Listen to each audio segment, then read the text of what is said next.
despierto con un motivo, caminar junto a ti. He decidido vivir mi vida contigo. Muy buenas noches, Dios les bendiga.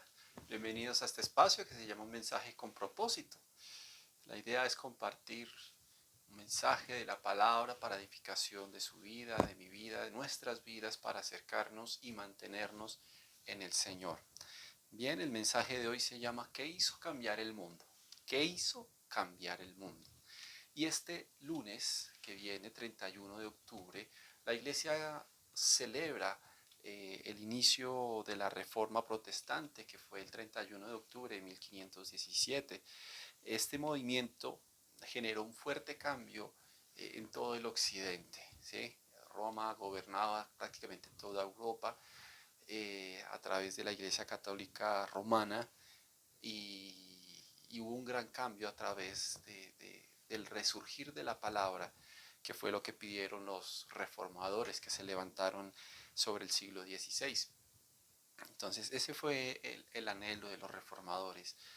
Básicamente casi todos eran monjes que conocían de la palabra de Dios, que la podían leer, pero que no estaba prohibida compartírsela a la gente y mucho más traducirla a lenguajes como el nuestro, como el español o al inglés o al alemán. Entonces los reformadores lo que decían es, uno, pues que la palabra no estaba llegando a la gente, y dos, que habían diferencias entre lo que Roma estaba hablando y lo que dice la palabra. Bien, y a esto pues le llamaron enseñanzas que cambiaron el mundo, ¿sí? Entre esas enseñanzas que se habla de la Reforma están las 95 tesis de Lutero, las 5 solas de la Reforma, los catequismos reformados, las confesiones de fe, ¿sí? Pero lo que nos permitió en base este movimiento fue abrir un telón para poder volver a las Escrituras. Entonces, lo que nosotros debemos aprovechar y celebrar es que tenemos acceso a las Escrituras y por ellas poder acceder al mensaje y a la obra que verdaderamente cambió el mundo y partió la historia del mundo en dos: la obra de Cristo, el mensaje de Cristo. Verdaderamente ese es el que ha cambiado el mundo y el que puede cambiar vidas, como ha cambiado mi vida. Puede ser transformada también tu vida, y la vida de muchas personas sigue siendo impactada a través de todo el planeta. Entonces, ¿cuál es ese mensaje o en qué se fundamentó el mensaje de nuestro Señor Jesucristo, el mensaje que cambió el mundo? Dice que su primer mensaje, el primer mensaje de nuestro Señor Jesucristo, aparece en Mateo 4, capítulo 4, versículo 17, y dice así: desde entonces comenzó Jesús ¿a qué? A predicar y a decir: arrepentíos, porque el reino de los cielos se ha acercado. Cuando vemos ese texto, la palabra imperativa es arrepentíos, ¿sí? Arrepentimiento, ese es el fundamento, ese es uno de los fundamentos del mensaje que cambió el mundo. ¿Y qué significa que Cristo haya descendido del cielo y empiece a hablar acerca de arrepentimiento? Esto nos indica que había algo mal entre el hombre y Dios, algo que tenía que ser quebrantado, ¿sí? La relación entre Dios y el hombre estaba dañada y algo estaba metido ahí en el medio que tenía que ser removido. Ese algo es el pecado, y Cristo viene y dice: aquí hay algo que está mal, ¿sí? Cuando tú vienes a arreglar alguna cosa, cuando tú vas a mirar una chapa y tú dices: pero ¿por qué no cierra la puerta? Es que hay algo que está metido ahí, está trancando y no deja que cierre la puerta. A eso vino Cristo. Vino a decir: no, mire, hay lo que está trancando, hay algo que está trancando la puerta, la relación entre Dios y el hombre, y eso tiene que ser quitado. Arrepiéntete, quita lo que está trancando tu relación con Dios, que es el pecado. Bien, entonces es muy importante porque es el primer mensaje, la urgencia. Lo que primero viene uno a decir con urgencia no es, digamos, uno no puede decir, no hay, si estamos hablando, por ejemplo, de un almuerzo, no hay un huevo, falta un huevo para el almuerzo. No, ¿hay almuerzo o no hay almuerzo? El Señor estaba diciendo, ¿hay relación con Dios o no hay relación con Dios? No hay relación con Dios. ¿Qué es lo que está pasando? ¿Qué es lo que lo está truncando? Hay pecado y necesita ser quitado. Necesitamos movernos. Nos está diciendo en arrepentimiento para que de nuestras vidas sea quitado ese pecado, para que nos apartemos de una vida pecaminosa y nos podamos acercar a Dios. Eso es lo que significa el arrepentimiento, volvernos a Dios apartándonos de los pecados. Bien, segundo mensaje, parte del mensaje que ha cambiado el mundo, fundamentos de ese mensaje que cambió el mundo. Lo vamos a leer en Mateo capítulo 5, específicamente vamos a leer el versículo 3. Y estamos hablando de el Sermón del Monte. Y es el discurso mayor sobre toda la humanidad. No hay discurso en toda la historia de la humanidad comparable al Sermón del Monte. No hay nada que lo supere. El Sermón del Monte es el discurso por excelencia, dado por Cristo, dado por el Señor Jesucristo. Y cuando leemos el versículo 3, mire lo que dice el Señor. El versículo 2 dice, y abriendo su boca les enseñaba.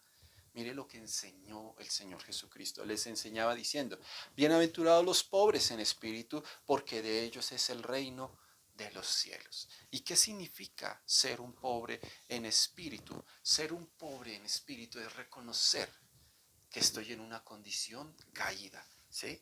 Alguien que va al banco a negociar su deuda es porque dice, estoy endeudado y necesito salir de esta, ¿sí?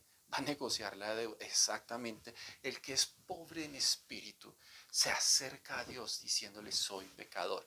Como el publicano que yendo de rodillas en el ejemplo que colocaba el Señor Jesucristo entre la oración entre el fariseo y el publicano se acercó al piso, se arrodilló y golpeaba su pecho diciendo, soy pecador, ¿sí?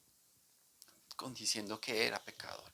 Entonces, reconocer esa condición caída, pecadora, es lo que nos ayuda a mirar al cielo, a decirle a Dios, te anhelo Dios, pero soy pecador. ¿Cómo puedo yo arreglar esto? ¿Cómo puedo yo acercarme a ti? Me has dicho que me arrepienta, me has dicho quita lo que está ahí en medio estorbando nuestra relación, pero no tengo yo la capacidad. Y entonces levanto mi mirada al cielo y veo a Cristo Jesús, el Cordero de Dios que quita el pecado del mundo.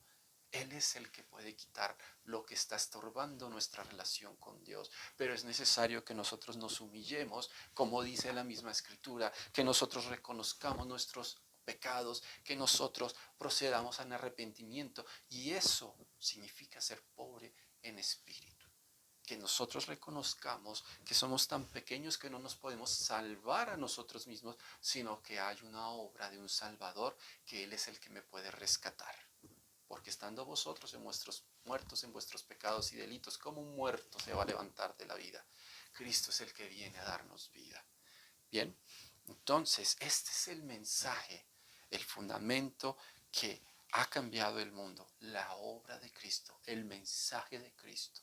¿Sí? Celebramos, obviamente, sí, que podemos tener la palabra de Dios en nuestras vidas, gracias al Señor por esa obra, ¿sí? Entonces, lo fundamental para el Señor, que es arrepentimiento, mensajes, lo que cambió, mira el mensaje de Cristo, ¿en qué costaba? Arrepentimiento, pecado y pobreza espiritual, para poder dar cabida en nuestras vidas al Salvador. Si yo pienso que yo no peco, pues no me voy a arrepentir, no voy a necesitar un Salvador. Pero si verdaderamente me miro a la luz de las Escrituras y veo, como dice Éxodo 20, que a veces codicio, que a veces somos ladrones, que a veces somos mentirosos, que codiciamos lo de los demás, que robamos, que matamos con nuestra mirada, con nuestro corazón. Entonces, cuando nos desnudamos ante las Escrituras, podemos decir, como dijo el apóstol Pedro en Lucas capítulo 5, apártate de mí, Señor, que soy pecador. Pero Cristo, ¿qué dice? Ven, sígueme. Ese es el mensaje que ha cambiado el mundo. La reconciliación de un hombre pecador, de una humanidad pecadora con un Dios santo que costó la obra de Cristo, la muerte de Cristo en la cruz del Calvario, para que esa reconciliación se pudiera dar. Bien, entonces, ¿qué problemas tenemos hoy? Claro, con que hay mensajes parecidos, pero que no hablan de esto. Entonces, en la India leía acerca del mensaje que es más popular, de un autor muy conocido de libros, Deepak Chopra, que él le dice a los millones de hindúes, la mayoría de ellos pobres, que cada uno de ellos es un dios. Y que si creen eso verdaderamente, poco a poco van a alcanzar un nivel de prosperidad como la que él tiene. Pero ¿ha cambiado Deepak Chopra el mundo? No. La gente que le sigue siendo pobre. Cristo puede limpiar nuestras vidas, y el mensaje de Cristo donde llega Cristo, ahí queda la huella. Las vidas son transformadas, las vidas son renovadas. Entonces el mensaje de Cristo no es engañar a la gente, no es darle a la gente la codicia que ellos esperan, la avaricia que ellos quieren tener. No, el mensaje de Cristo es llevarnos al Padre. Este es el mensaje que cambió el mundo, que Dios obró para nosotros sanidad, salvación, restauración de su Santo Espíritu para transformar nuestras vidas y hacernos hijos de Dios. Mis amados, espero que entendamos y atesoremos el mensaje del Evangelio que por gracia de Dios nos ha sido concedido y que ha sido devuelto a la humanidad, obviamente. Muy importante todas las enseñanzas de los reformadores, aprenderlas, conocer, aprender de esa historia, pero el fundamento es lo que interesa. El fundamento es donde no tenemos que movernos ni a izquierda ni a derecha, sino edificar nuestra casa ¿sobre qué? Sobre la roca que es Cristo Jesús y sus palabras. Mis amados, esto ha sido un mensaje con propósito. Dios les bendiga y nos vemos en una nueva oportunidad. Me despierto con un motivo, caminar junto a ti. He decidido vivir mi vida contigo.